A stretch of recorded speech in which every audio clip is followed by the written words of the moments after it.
Amados irmãos, que a paz do Divino Mestre Jesus nos ampare a todos, que possamos estar aptos a receber essa paz, distribuí-la com o mundo para torná-lo um mundo melhor com toda certeza.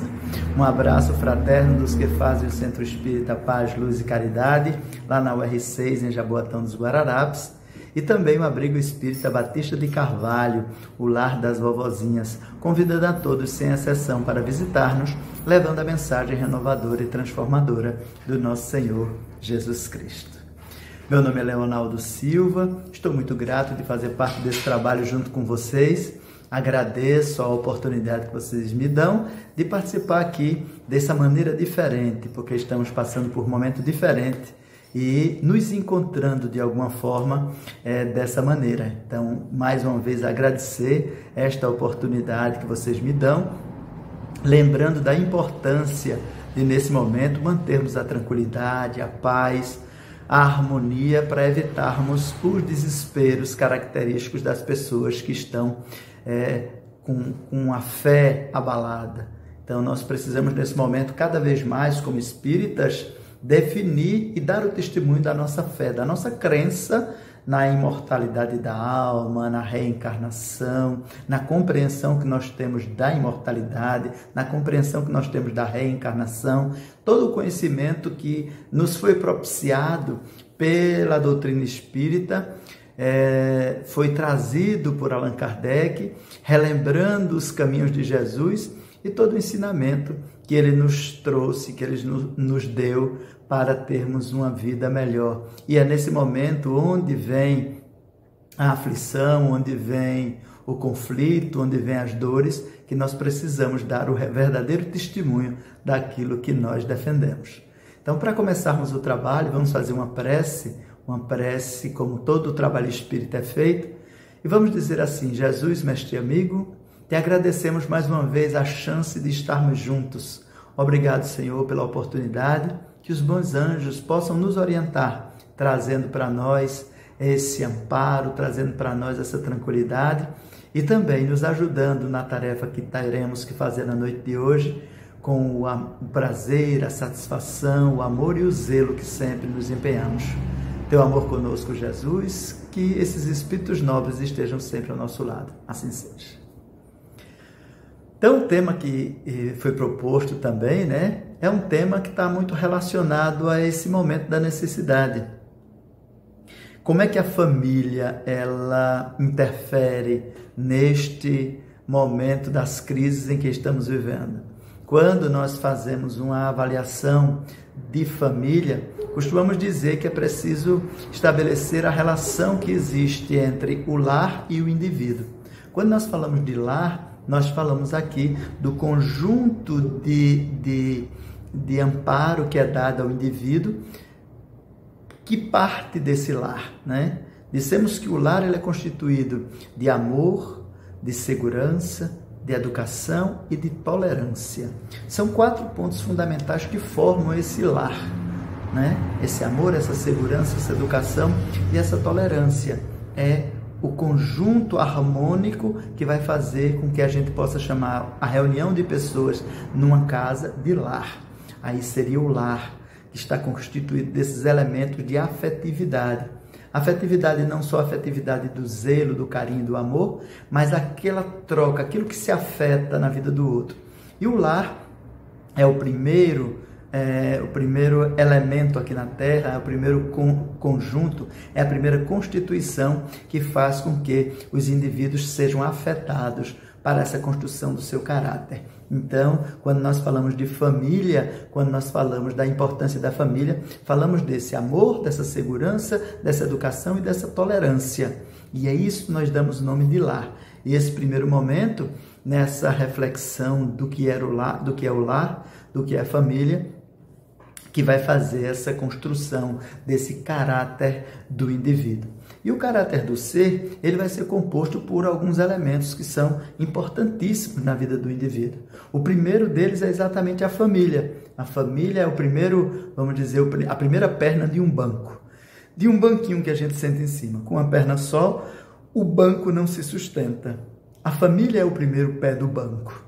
O segundo pé do banco nós chamamos de igreja ou espiritualidade, que vai constituir esse segundo pezinho. E com 2 pés também, o banco não se sustenta.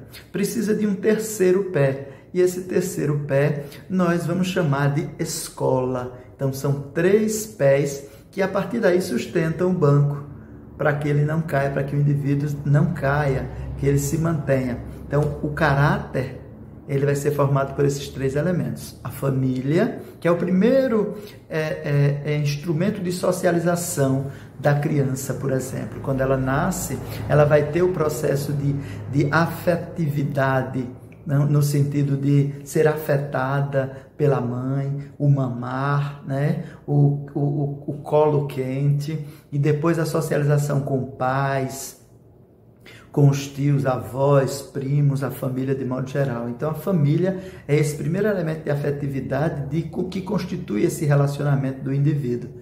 Depois vem a igreja, que nós chamamos aqui de espiritualidade, que pode ser até uma filosofia, não precisa nem ser um templo, não precisa nem ser uma reunião voltado para o sentido de religião, mas uma filosofia que consiga ajudar o indivíduo a constituir o elemento subjetivo, que é a questão da espiritualidade, esse encontro das suas necessidades espirituais consigo e também com o outro. E, por fim, a escola, que vai dar ao indivíduo o conjunto de informações necessárias para a sua formação também. E para a formação, não só a formação acadêmica, mas essa formação do caráter, que vai ajudar ele com a segurança, com a confiança do aprendizado e da possibilidade também de disseminar, distribuir também esse aprendizado. E, posteriormente, esse indivíduo vai ter acesso a outras informações. É quando ele sai de casa, né? Quando ele tem um nível agora de maturidade, mesmo na adolescência, para ir à rua, para fazer encontro com novos grupos. Então, esse é o elemento externo. Porém, esses novos grupos só afetarão a vida desse adolescente quando não tiver uma estrutura lá da família, da escola e da espiritualidade fortes. Quando não tiver, essa influência das ruas será negativa. Quando tiver, sempre prevalecerá o elemento da formação e aquilo que foi constituído com ele, como esse caráter de bondade, de respeito, de dignidade, de amor ao próximo. Se isso tiver voltado nessa construção da família, da espiritualidade e da escola, possivelmente esse indivíduo caminhará de forma muito mais segura quando ele for para as ruas. Outro elemento hoje que é muito importante levar-se em consideração é a internet, os meios de comunicação via internet, Facebook, Instagram, WhatsApp, YouTube e todas as ferramentas e todos os meios de internet que facilitam a vida desse indivíduo. Então, também nesse conjunto da formação de caráter estão esses elementos externos, porque o meio tem uma grande influência, naturalmente, na formação do caráter do indivíduo. Ele é um elemento fundamental? Claro que é, porque esse indivíduo que reencarna como espírito aqui na Terra, encarnado num corpo, ele tem as relações sociais e a vida do meio que ele vive que vão influenciar no seu caráter, sim. No livro dos médiuns, no livro dos espíritos, Allan Kardec vai propor que o homem, o indivíduo, tem 3 coisas, ou é constituído de 3 elementos. O espírito eterno, a sede da moral, da integridade e da inteligência, o corpo físico, grosseiro, material que ele vive aqui na Terra, e o perispírito, que é o elo, o fio de ligação entre o espírito e o corpo. O perispírito, lá no livro A Gênese, a gente vai ouvir a informação de que ele é o elemento que dá o molde, né, ao espírito, ele dá a forma ao espírito para que ele possa se expressar aqui no planeta Terra. Da mesma forma, expressa o corpo material, ele vai dar essa forma nesse corpo material também, para projetar nele as experiências do espírito e vice-versa, do corpo para o espírito. Esse elemento de ligação que chama perispírito. Então, o indivíduo é constituído desses 3 elementos, o espírito, o corpo e o perispírito. O perispírito também é um produto do fluido cósmico universal, assim como o corpo material, com modificações de acordo com as necessidades que esse indivíduo tenha. Em cada planeta, o corpo vai ser formado e o perispírito vai ser formado de acordo com a atmosfera, com a atmosfera desses planetas. E o espírito vai moldar o corpo de acordo com as características e as necessidades exatamente desse planeta que ele está vivendo. Então, o indivíduo, além de ser apenas um ser material, ele é espiritual, ele é moral, ele é material. Então, a gente precisa ter esse entendimento para poder entender como essa formação desse caráter, ela vai ajudar esse indivíduo nessa formação, como esses elementos, essa compreensão desse indivíduo espiritual, desse indivíduo moral, desse indivíduo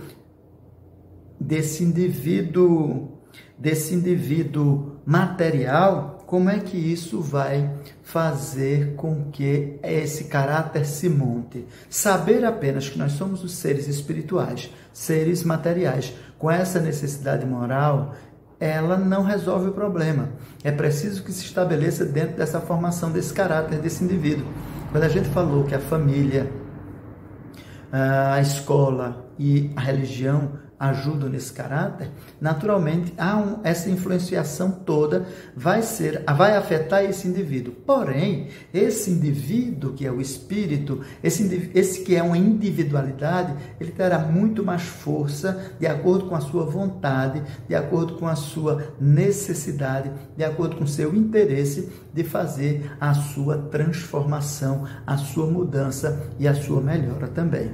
Então é preciso entender que apesar de toda influência do meio, apesar de toda a formação, de toda a ajuda da construção da família, que é muito importante nessa formação, da religião, da escola, das ruas, dos meios de comunicação da atualidade, que influenciam demais a vida dos jovens principalmente, tem o indivíduo. Esse indivíduo, que é um espírito, ele tem o direito de escolher, o poder de escolher. Daí a necessidade de termos essa compreensão, porque apesar de tudo, ainda é a escolha do indivíduo que define como vai ser a sua vida, como melhor será a sua vida, que define melhor o que é que vai ser desse indivíduo na sua formação, no seu progresso, no seu desenvolvimento moral também. Quando nós falamos de família, nessa Constituição, nós precisamos entender e olhar muito de perto essa família. Costumamos falar disso sempre. Olhe bem de perto. Bem de pertinho é preciso olhar essa família, mas bem de pertinho mesmo é preciso olhar essa família. Para que isso? Para que a gente possa entender como é que se forma essa família. Não vamos falar aqui, naturalmente, de modelos de família, porque teríamos que aprofundar bem mais a temática, falar de outras coisas, buscar psicólogos, buscar compreensão do sistema social, os interesses da sociedade na atualidade, tudo isso. A complexidade da diferenciação, dos preconceitos e tudo mais que compõe a nossa sociedade, da possibilidade de liberdade e também da possibilidade de ser uma sociedade mais aberta. Tudo isso vai representar, vai ter uma força de algum modo na formação desse indivíduo. Mas não vamos discutir modelos aqui, porque a família ela pode ser caracterizada por várias formas, né? Como nós chamamos família padrão. A família padrão é aquela do pai, da mãe, dos filhos, da avó, da tia, da mãe. É uma família chamada de padrão. Nós costumamos dizer isso, é a família padrão, né? A família padrão estabelecida por uma sociedade que cada vez mais avança na compreensão do que é o indivíduo, do que é essa família. Então, ele vai falar da família padrão, que é constituída de pai, mãe, filho, tio, tia, avô, que muitas vezes moram na mesma casa. Eu posso dizer que fui criado por uma família padrão. Minha vida teve na primeira infância, na segunda infância, exatamente isso. O padrão de pai, de mãe, né? De irmãos, e a convivência ali com os tios, com os primos, sempre fizeram parte da nossa vida, da minha vida também. Porém, com o tempo, a gente vai percebendo que essa família é muito mais fora do padrão do que a gente imagina. A gente costuma muito rotular as famílias, porque a gente acaba, do ponto de vista da sociologia, fazendo como se fôssemos acadêmicos, né? E estabelecendo padrões para poder dar uma resposta social, de algum modo. No entanto, a família ela é muito mais diversa. Como eu disse, a minha tem aquele modelo padrão. Mas, por exemplo, meu pai e minha mãe trabalhavam. E na época a mulher já não tinha esse trabalho, ela é professora, ela podia ter trabalhos mais femininos, né? Para a época que se dizia, né? Trabalho de mulher, né? Que seria professora, seria merendeira, seria faxineira, sei lá quais eram o que definia esse modelo, né? Era o que se dizia na época. Outras funções não estavam feitas à mulher, padeiro, bombeiro, ser militar, né? Trabalhar como pedreiro, coisas do tipo que é de algum modo mais grosseiro mesmo, não combina muito com a sensibilidade muitas vezes e com a capacidade física da mulher. Mas hoje não tem mais isso, a mulher dirige ônibus, constrói casa, pinta, faz tudo quanto é possível, é militar, é engenheira, é patroa, não tem importância, está dentro do contexto hoje do progresso da mulher dentro da nossa sociedade também. Mas minha mãe trabalhava, meu pai trabalhava, meus irmãos trabalhavam às vezes, trabalharam desde cedo e nós ficávamos às vezes com a vizinha, que não era nossa família. Às vezes vinha do interior as pessoas que vinham dormir na nossa casa, morar, porque trabalhavam no interior, moravam no interior e vinham estudar na cidade. E quando vinham estudar, tinham que dormir. E às vezes passavam meses, né, um ano inteiro na nossa casa. Então, minha casa era muito frequentada. E era frequentada por todo mundo. Então, não era só o padrão, acaba saindo do padrão frequentemente. Mas tem outras famílias que são famílias mais modernas, né? Aquelas famílias que são mais misturadas. Às vezes é um homem mais velho que casa com uma mulher mais nova, mas essa mulher às vezes já traz um filho, ele também tem um filho, às vezes tem outro com eles, né? Tem uma série americana que é muito interessante, chamada Modern Family, que ela retrata muito isso. Então tem um casal homoafetivo, né? Dois rapazes que adotam uma menina, tem um senhor mais velho que casa com a senhora mais jovem, que já traz um filho, uma mulher latina, ela é bem misturada essa série. Tem o modelo americano daqueles separados que cada um traz os seus e se mistura todo mundo na casa. Então é uma família completamente diferente, tem vários padrões, não tem um padrão só.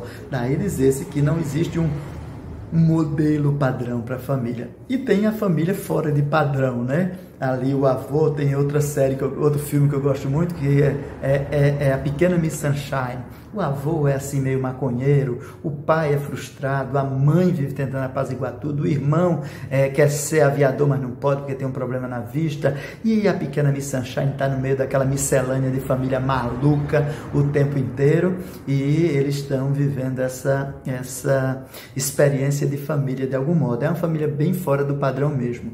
Mas quando a gente vai olhar a família, ela tem sua própria cultura. Eu falava isso semana passada no outro grupo, né? A família tem a própria cultura. E essa cultura dessa família a gente vai chamar de direcionamento. É como essa família é por dentro. Às vezes nós queremos chegar na casa das pessoas, nas famílias das pessoas e mexer, né? E não gostar e reclamar porque é diferente da nossa e meter o bedelho, como diz a história, né? E eu acho que a gente não deve fazer isso, porque cada família tem essa cultura, tem seu direcionamento. Então tem o jeito, o tempo, a hora de fazer as coisas, a hora de levantar, a hora de fazer a comida, como fazer, de arrumar a casa ou desarrumar a casa, lavar pratos, seja o que for. A cultura da família é individual. Então esse grupo familiar também cria essa própria cultura. E a gente vai percebendo que esse convívio, essa multiplicidade, porque são várias famílias. Então, a gente não tem um modelo de família só. Então, as famílias, elas são extremamente misturadas. As pessoas querem fazer essa rotulação da família, mas não existe essa rotulação de família. A família é muito mais ampla, a família é muito mais complexa e ela é muito mais livre do que a gente pode imaginar, porque cada pessoa tem um jeito, mas constitui essa cultura da família e esse convívio e acaba criando nessa cultura um jeito de ser daquela família. A família também tem sua individualidade, né? Então ela não é diferente, porque a família tem alguns elementos que são importantes.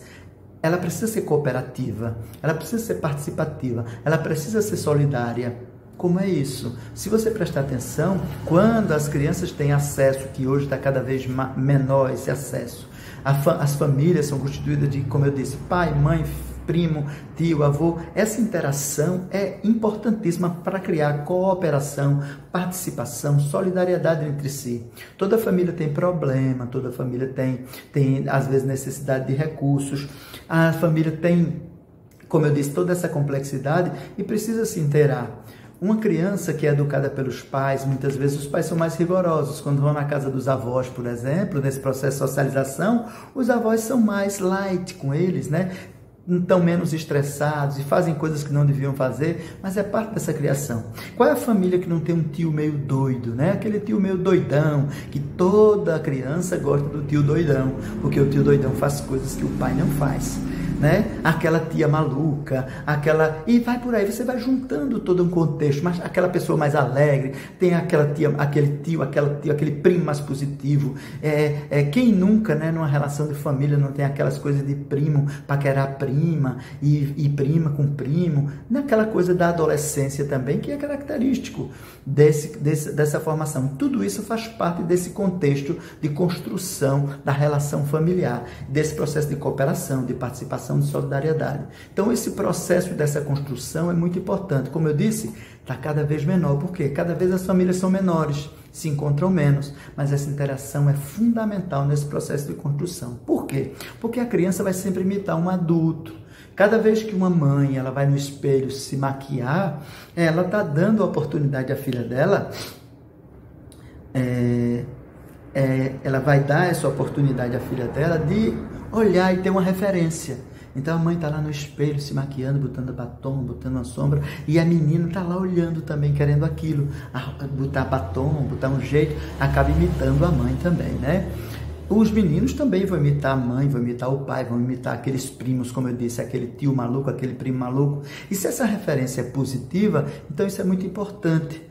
Porque quando faz uma referência positiva, você está dando ao indivíduo essa possibilidade de entender que essa responsabilidade com a família, com o conjunto de família, essa solidariedade, esse amparo, esse apoio faz parte dessa construção. E esse caráter do indivíduo solidário vai ajudar nisso no futuro. Se o pai é agressivo, é irritado, se a família tem comportamentos meio neuróticos, nervosos, ansiosos, é claro que também o indivíduo vai sofrer, vai ser afetado por isso. Daí a necessidade de a gente sempre primar por uma educação voltada para o bem, para os princípios cristãos, que é o nosso caso. Nós temos uma visão cristã da vida, então é preciso que a gente imprima isso também na educação, na construção desse caráter, na construção dessa família, na construção da formação desse indivíduo também. Então é necessário que a gente entenda isso. Quando a gente fala disso, é porque a gente precisa fazer esses valores, ensinar esses valores. Joana de Ângeles, o espírito guia, protetor de Divaldo Pereira Franco, que é palestrante espírita, ele diz assim, ela diz que é preciso cultivar valores subjetivos, como solidariedade, compaixão, piedade, sobriedade, cooperação, trabalho, são elementos importantes que o indivíduo precisa aprender. Quando o indivíduo aprende esses valores, ele vai ter o seu crescimento, a sua formação, a sua participação na sociedade, a sua participação na família muito mais efetiva e também muito mais afetiva. Ele vai afetar positivamente muito mais essa sociedade. Daí ela dizer que esses valores precisam ser cultivados. Aqueles valores objetivos, desculpem, que a gente falou antes, né? Objetivos que são solidariedade, que a compaixão, piedade, solidariedade, cooperação, sobriedade, trabalho, são valores importantes, porque todos esses movem uma ação em prol dessa construção da sociedade. Respeito, dignidade, integridade, oração, fé, esperança, caridade, são elementos subjetivos que fazem parte dessa construção também do indivíduo. Então, elementos objetivos, subjetivos, todos eles acabam tendo um contexto de produtividade. Não produtividade aqui do ponto de vista material, do ponto de vista capitalista, não é essa ideia, ou do ponto de vista de qualquer pensamento filosófico ou econômico, materialista. comunista ou capitalista, não é essa a ideia. A ideia aqui de produtividade, no sentido de que esse indivíduo consiga fazer com que a sua ação seja produtiva, o seu comportamento, o seu pensamento seja produtivo, no sentido desse entendimento, da sua participação na sociedade. Então, isso vai se construir exatamente nessa formação desse jeito, nesse caráter do indivíduo. Quando a gente vai vendo esses valores, é preciso ter o entendimento disso. Então, a gente falou por enquanto, ainda, só dessa questão da própria família, de como o indivíduo é afetado por essa família. Então, o amor, o zelo, esses elementos da solidariedade são muito importantes. Quando Jesus faz as propostas do respeito aos pais, honrai vosso pai e vossa mãe, mas também quando ele visita Marta e Maria, quando ele vai na casa de Pedro, quando ele passa nas casas das pessoas, quando ele cura o serviçal, o servidor, o servo do centurião, quando ele vai vivendo as experiências com aquela sociedade, quando ele cura o menino lunático, quando ele ressuscita uma criança que, segundo o pai, estava morto, ele vai lá e faz o trabalho de ressuscitar. Quando uma mãe vê também o filho levantar-se já à beira do túmulo, tudo isso são elementos que Jesus ensina sobre a importância e a necessidade da família para cada pessoa, para cada indivíduo, quando isso é cultivado dentro do lar, quando a mensagem do Evangelho ela é vivenciada nessa experiência, quando a experiência da alegria na família, o compartilhar da família, independente de como seja a estrutura dessa família, ela é feito nessa formação, dificilmente o indivíduo adulto vai sofrer grandes quedas, porque ele vai construir sua vida nessa relação de paz, de passividade, de pacificação, para poder ser um adulto, uma pessoa melhor no futuro.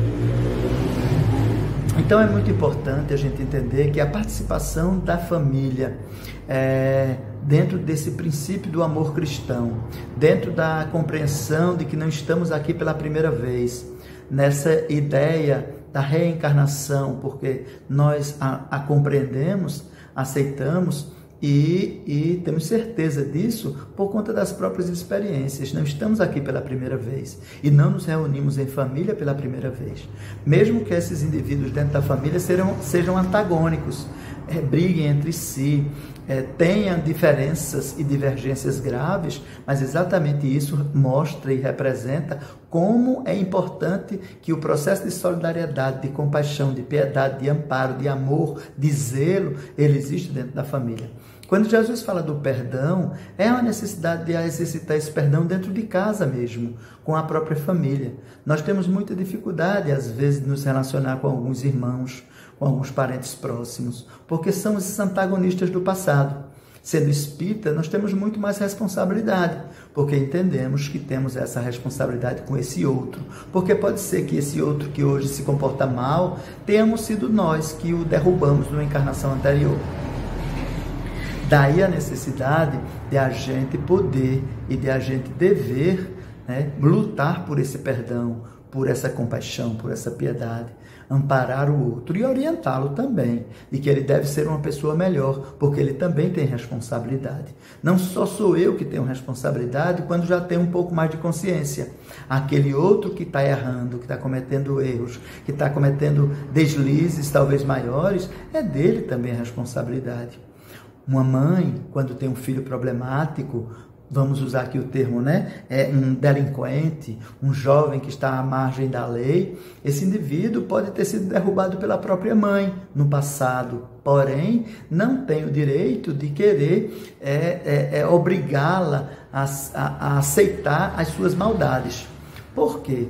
O indivíduo também precisa compreender que ele tem responsabilidades. Então, não só aquele que está erguendo o que está caído, mas o que está caído precisa também entender da sua responsabilidade na sua vida nesse momento atual. Então, a grande importância que nós estamos falando da família, desse processo inteiro, é exatamente o entendimento desse indivíduo que a gente falou lá.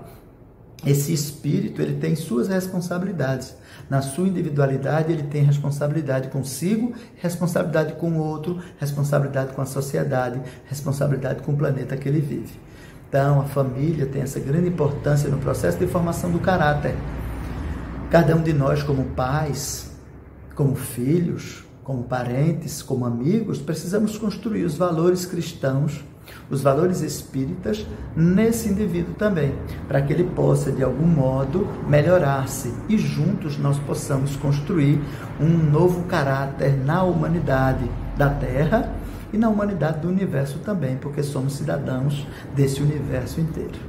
Tá certo assim? Eu gostaria de novo de agradecer a vocês. Espero que tenha sido de algum modo esclarecedor, né? A maneira como a gente enxerga a vida também vai definir um pouco de quem somos. A felicidade tem muito mais a ver com os olhos de quem enxerga a própria vida. Então, mais uma vez, agradeço a vocês a oportunidade, a chance de me permitirem estar com vocês. Mais uma vez, em nome do Paz, Luz e Caridade e do Batista de Carvalho, nós agradecemos e vamos fazer a prece de encerramento do trabalho da noite de hoje. Vamos dizer assim: Jesus, mestre e amigo, te agradecemos de novo. Muito obrigado, muito obrigado, muito obrigado por tudo. Seja o teu amor conosco, Senhor, tua luz a iluminar os nossos caminhos, que nossos passos sejam clareados por essa luz, que nós possamos seguir firmes na conquista do bem. Que Deus nos abençoe. Muito obrigado. Muito obrigado a todos também.